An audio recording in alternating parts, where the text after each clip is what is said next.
Welcome. Today is Thursday, July 17th. We are coming up on a pivotal weekend in professional rodeo, and we're taking a look at the rough stock standings on today's No Huddle Rodeo. We are presented, as always, by Runyon's Fine Furniture and by Justin Boots. Let's get right into it with the bareback riding. But first, we're going to set the table of really the next week of rodeo action, because there are some really, really big ones, some really high paying rodeos. And the reason we are doing this is because from now until the end of the season, this coming week is really the most crucial until probably the final 2 or 3 weeks of the season in terms of money making opportunities, setting the table for what the national finals rodeo is going to look like, because we've got Cheyenne, we've got Salinas, but then we've got all of those big rodeos out in Utah, Ogden, Salt Lake City, Spanish Fork, all coming up this week. So with all of that being said, let's take a look at the bareback riding world standings as they stand right now. Of course, the headline stealer over the past week/weekend has been Rocker Steiner retaking that #1 spot from Bradley Miller. While Bradley Miller nurses a groin injury, he remains #2 in the world. Garrett Shadbolt, #3, continues to quietly have the best year of his career and quietly just have a terrific, terrific season. Dean Thompson has surged up to #4. We talked about Sam Peterson on No Huddle Rodeo yesterday, getting in that top 5 mix. But a couple other things stick out to me. One, other than Garrett Shadbolt, every cowboy currently in the top 10 is 26 or younger. And so we're really seeing a youth movement there when you look at all of the guys in that mix, whether it be Steiner or Miller, Dean Thompson, who won the world title in his second NFR last year, Jess Pope, who feels like he's been to a million already, but is still only 26 years old. And then you look at who some of those first timers might be. Well, you've got Peterson, he's 21. Nick Pelkey's #9, he's 24. Waylon Bourgeois, #10, he's 26. Clay Jorgensen, he's #14. He's 29, but he's looking for that first NFR appearance. And so right now, if it ended today, we would be in position for 4 first-timers. But as we know, probably 10 to 12 of these guys currently in the top 15 are going to make the national finals. But that also means when you look at this list, when you look at this top 15, especially with how many of these guys are unproven, 2 or 3, 4 of these guys aren't going to make it. And who could potentially slide in? Because you get to a lot of NFR veterans when you look at 16 through 25. You've got Tanner Ross at #16. He finished #16 a year ago. He's looking for that 10th NFR. You got Tilden Hooper at #21, trying to get back to the national finals. You've got Cole Reiner at #22. He's only 26 in the world, but he's looking to make it 6 NFRs in a row. Will he be able to get up there? Jake Lees is #23. He's coming off his first NFR in 2024. Taylor Broussard, 24. Richie Champion, 25. So of all of those people I just named, then you also throw in Weston Timberman, who surged in Calgary from 25 to #18. Sage Allen, the top-ranked rookie, who's really impressed. He had a good showing at the NFR Open recently. Same goes for Jason Frost. Same goes for Mason Stoller. Mason Stoller won a round in Calgary. So of everyone I just named, but especially the names like Tanner Ross, the names like Cole Reiner, like Tilden Hooper, like Richie Champion, I would say of all of those, 2 or 3 of those guys are probably going to get in. So who are they going to bump out? Because right now it's close on the bubble too. Mason Clements, who's lived on the bubble before, he's #15 with $77,691. Tanner Ross is 16 with $76,297. And so then you start to look at playoff numbers and things like that, because this could all be determined too by who is going to be in the Governor's Cup. And you look at a guy like Tilden Hooper, who's outside the top 20, but #10 in the, or #9 in the playoff standings. Sage Allen is #10 in the playoff standings. Jake Lees is number 11 in the playoff standings. We saw him take advantage of that opportunity in previous years to surge to the NFR. And then you look at, maybe a guy like a Nick Pelkey, like a Clay Jorgensen, who are on the flip side of that, a guy like a Mason Clements, who may not be afforded those opportunities because of the playoff series. I mean, heck, look all the way down to Waylon Bourgeois and Cooper Cook, who are number 7 and 10 in the world. Cooper Cook is number 7. Waylon Bourgeois is number 10. But they're number 29 and 30 in the playoff rankings.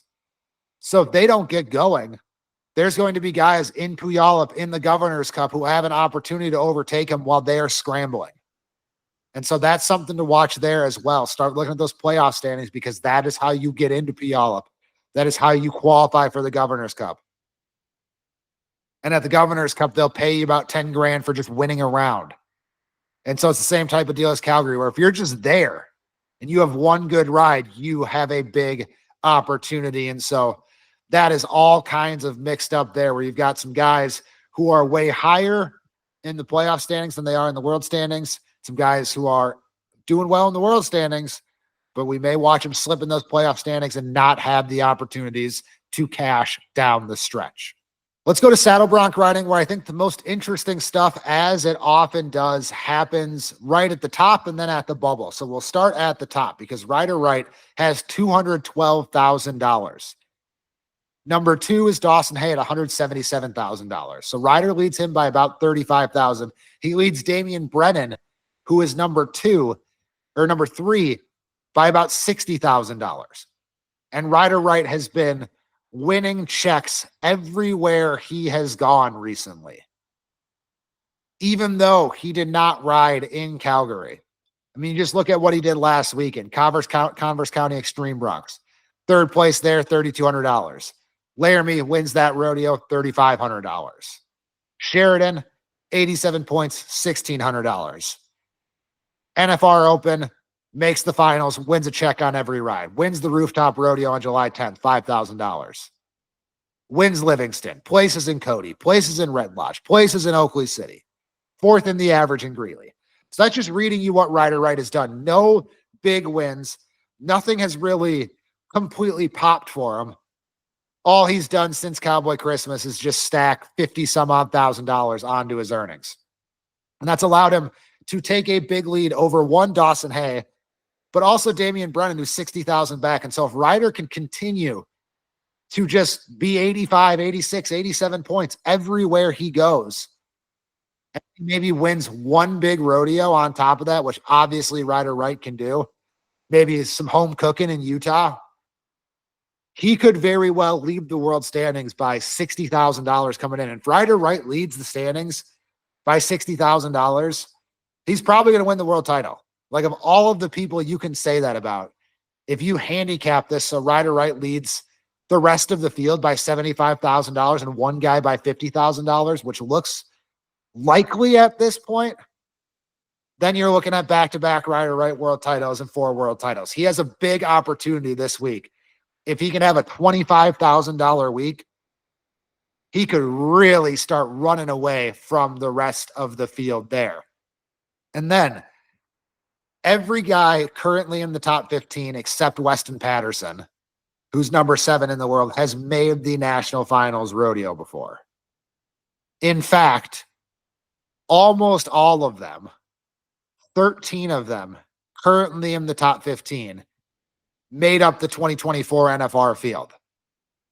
So with all that being said, it's just a matter of who is going to make it on the bubble, because right now Lefty Holman is number 15. And he's got about a $15,000 lead on number 16, Ben Anderson. So a clear drop-off there. But you've got 16 is Ben Anderson, 17 is Stetson Wright, 18 is Cash Wilson, 19 is Ryder Sanford, 20 is Gus Gallard, 21 is Rusty Wright. And so all of those guys, Rusty all the way down there, he's 33,000 back, so he might have some work to do. But all of those guys that I just named, 16 through 20, one of them is likely going to jump into the NFR mix, maybe 2, maybe 3. But who is going to bust up that monopoly right now that is had at number 15, because if it were to end today, it would essentially be the exact same NFR that we saw in the saddle bronc riding a year ago, which I think is pretty interesting too. All the newcomer stuff is interesting, but to have pretty much the same guys duke it out with the same guy on top and rider right, that's pretty interesting to me. But some things to watch. Like I said, can Ryder Wright run away with it, or can Zeke Thurston, Sage Newman, Damian Brennan, Cade Bruno, Brody Kress, Weston Patterson, those guys, Statler right in there as well, can they continue to push him? Because if he leads 12, 13 guys in this field, like I said, by over $70,000, it's going to be really, really tough to beat Ryder Wright come December. Now on to bulls, complete opposite from the saddle bronc riding, in my opinion. Right now, we are in position for 6 newcomers. That's after we had 4 newcomers a year ago in the bull riding. And of those 4 newcomers from a year ago, only Wasey Shala, who's number 1, is in position to get back. So over a 2-year stretch right now in PRCA bull riding, we have an opportunity to see 9 new bull riders, 60% of the field change over. And then you look at it too. Wasey Shala, number 1, $251,000. Stetson Wright, number 3, $243,000. Then between Stetson Wright and Tristan Hutchings, there is about a $60,000 difference between number 2 and number 3. Then between number 2 and number 4, it is a $114,000 difference. So for all this talk about the potential newcomers, Mason Moody, Raleigh Johnson, Quinn Anderson, Luke Mast, Jesse Petrie, Luke Mackey, hats off to all of them. But right now, it is 2, maybe 3 guys, if you count Tristan Hutchings in the world title hunt. And same deal at the top of the saddle bronc riding standings. We could be looking at a scenario where Stetson Wright and Wasey Shala lead pretty much the entire field by $100,000. And they lead Tristan Hutchings by $50,000. But I will say, bull riding, you'll get a lot more variance just in terms of how many guys are going to ride. The average means a lot more in the bull riding. And Tristan Hutchings has proven that he can ride 5 at the NFR and ride several of them for 90. So if he's in contention, if he's within $60,000, don't count him out, of course. But barring anything crazy, because Stetson and Wasey seem to be riding everything right now. Wasey at the Calgary Stampede, Stetson everywhere else, and then Tristan Hutchings everywhere else that those guys aren't riding. But Hayes Wade only has $129,000 at number 4. The other guys have 186, 243, and 251. So it's looking very clear to me. Ryder Wright, we're talking about if he can run away. I think Stetson and Wasey will run away from everyone except Tristan Hutchings. And we'll get to the NFR with only really 3 guys having a realistic shot at that gold buckle. Now, obviously, Hayes Wade could turn in some other big rides and win 40,000 somewhere like he does in Pinoca. Kai Hamilton, don't count him out. Duh. Just tied his good buddy Stetson in Laramie. So don't count those guys out yet. But again, if something doesn't change this week, I don't think a ton's going to change for the rest of the year. And it's going to be Shala, Stetson Wright, 1A, 1B in some order. And then Tristan Hutchings at 3. And then everyone else. And it's not even going to be particularly close. Because if you look at even last year, Josh Frost at this time went on to win the world title. He had $142,000.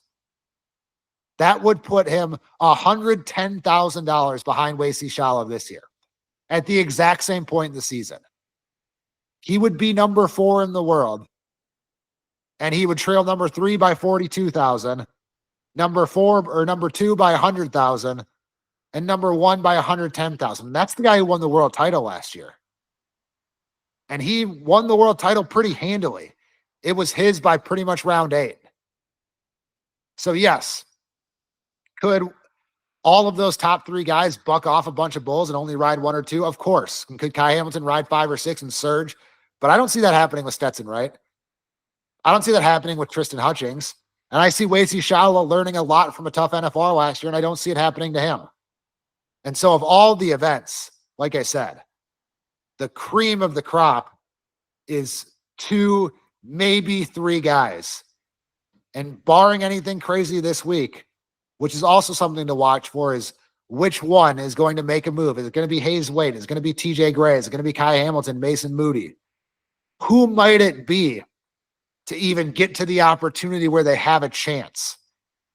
Because there is a world where, again, Wacey Shala, Stetson Wright, maybe Tristan Huntington, but definitely Wacey Shala and Stetson Wright lead 12 of the 15 guys in the top 15 by over $100,000 heading into the NFR. And I say that because they already do. That is a rough stock standing snapshot. Like I said, a huge weekend coming up in professional rodeo. Salinas, Cheyenne, Ogden, Spanish Fork, Salt Lake City. And we'll be breaking down all of it next week.